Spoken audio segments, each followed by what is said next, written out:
সবাইকে শুভরাত্রি। আজকে আমরা রাতের খাবারটা আমার বড় জায়ের বাসায় খাবো। ওরা আমাদেরকে তার আগের দিন বলে দিয়েছে যেন আমরা ওদের বাসায় রাতের বেলা খাই।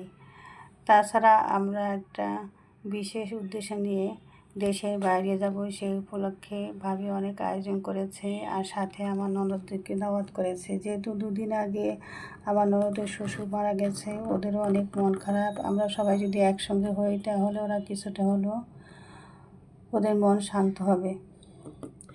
আসলে মানুষ মরে গেলে আসলে অনেক খারাপ লাগে, বিশেষ করে আত্মীয় স্বজন। আর যিনি মারা গেছেন উনি তো আমাদের আত্মীয়। যাই হোক, ওরাও আসছে। এখন বাচ্চারা সবাই খেতে বসছে। ভাবি অনেক কিছু আয়োজন করেছে। পোলাও করেছে, রোস্ট, গরুর মাংস, চিংড়ি মাছের মালাইকারি, সবজি, তারপরে সালাদ। বিশেষ করে ভাবির হাতে রান্না অনেক মজা।